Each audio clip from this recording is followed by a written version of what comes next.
Hello po sa inyong lahat mga kamatyas. Magandang araw po sa inyong lahat. Ngayon naman ay pag-aaralan natin kung kailan ba ginagamit ang old openings. Yung mga matatandang na itatag na before na sinasabi nilang wag mo nang gawin yan. Pag ginawa mo yan, patay ka sa panahon ngayon. Pero depende yon mga kamatyas. Ang napakagandang sample nito ay sa laro nila Magnus and Shankland dito sa katatapos lang na Titled Cup or Titled Tuesday. Ayan, pagkuhanan muna natin ang mga games ito habang nagiintay po tayo ng paparating na malakasang tournament. Ano? Ang ginawa po ni Shankland dito, nag D4 at nag Knight C6 si Magnus. Ang old Nimzowitsch defense.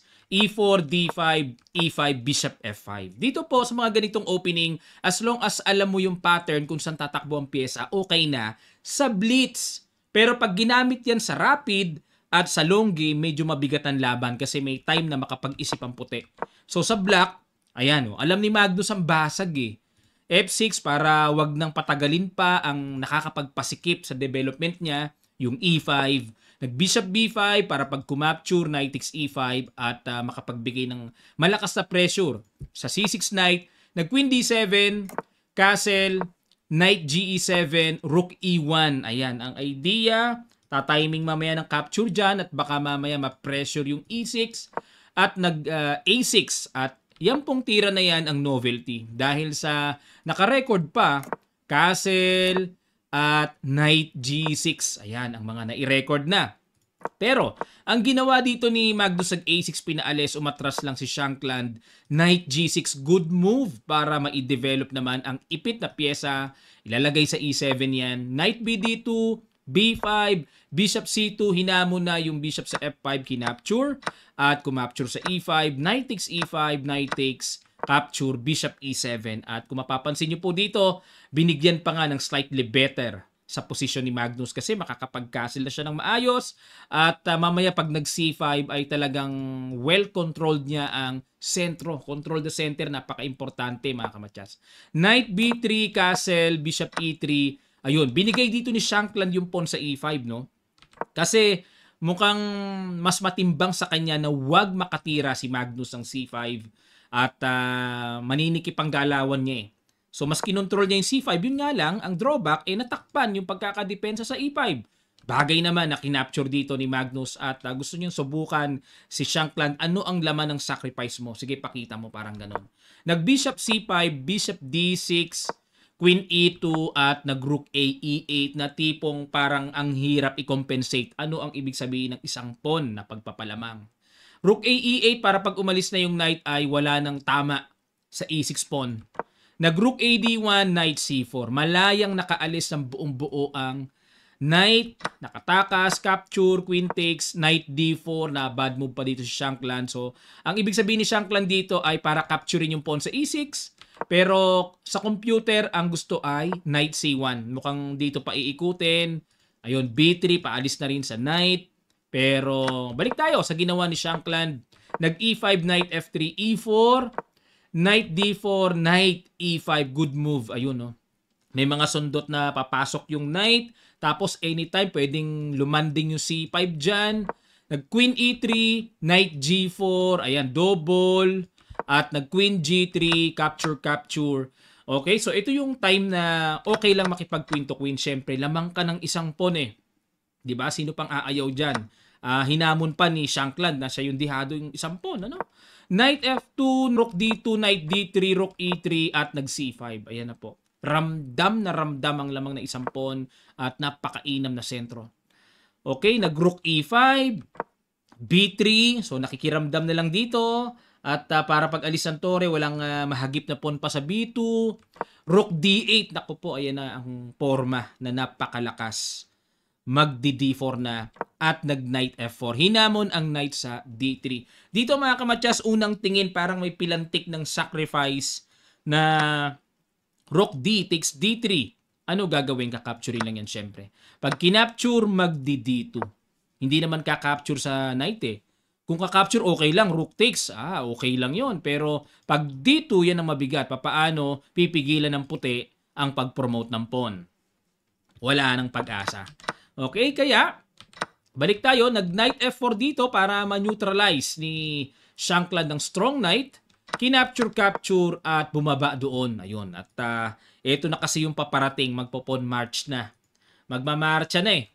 Nag-rook E1, D4. Ay nako, C takes D4. Solid. Hanip talaga si Magnus, no? Rook E D1, nag D3. G4. Ayan. O, sige dito mga kamatyas, pakiguess nyo huling bitaw na tira. Suko si Super Grandmaster Samuel Shankland. Sa ilang sandali lang, tutuloy kagad natin. Start.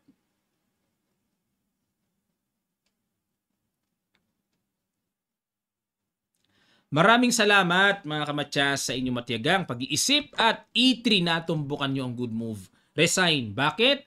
Kasi pag kumapture, diretso lang yan mamaya. Takes. Ayun o.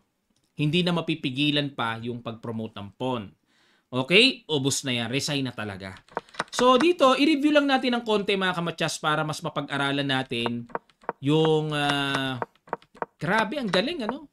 Sa panahon kasi ngayon mga kamatyas, lalo na sa mga modern grandmaster, lalo na si Shankland, theoretician na yan, super GM pa. Pero bakit nawindang siya sa tinira ni Magnus na hindi na gaano ginagamit sa panahon ngayon? Ilang beses niyang ginamit itong Nimzowitsch defense na to dito sa Titled Cup. Mukhang yan na naman ang binigyan niya ng panahon para itira. Sa side po kasi ni Magnus, syempre as world number 1, inaabangan siya. Hanggat maaari, iba-iba dapat ang gawin niya sa opening para maiiwas niya sa matinding preparation na ginawa sa kanya ng kalaban. Bantay sarado siya ng mga, especially ng mga top 10 players, binabantayan siya eh.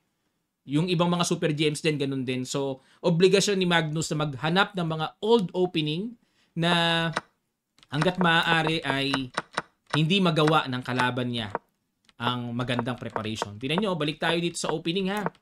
Ayun, balik tayo dito. Binalik ko lang isa-isa. Okay, so Nimzowitsch. Na dito, ano mayroon pag kinapture yung pawn sa D5? Magku-queen takes D5. Ayan. And halimbawa, kung mag-knight F3 dito, mag-E5 lang. Yan ang mga basag po niyan eh. Na sigurado, suyod na suyod ni Magnus ito. Yung pasikot-sikot nito, syempre, hindi naman niya papasukin to kung ganun-ganun lang. Knight C3, Bishop B4. Yan ang mga matutulis na magaganap dyan. Na pag nag-bishop D2, kakapturein, capture, and mag-E4. Knight E5, kakapturein yan, capture, and Knight E7. Ayan. Etc.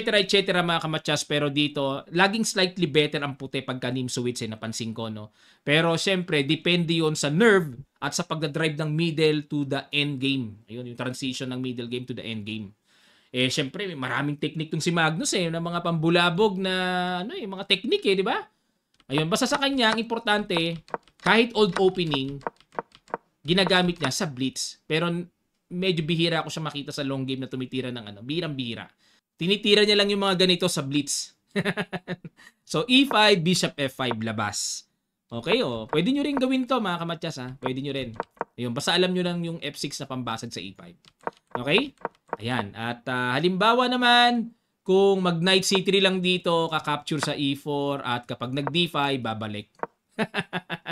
Ang kulit ng balik ko. Knight takes E4 and C6. Unti-unting babasagin na yan.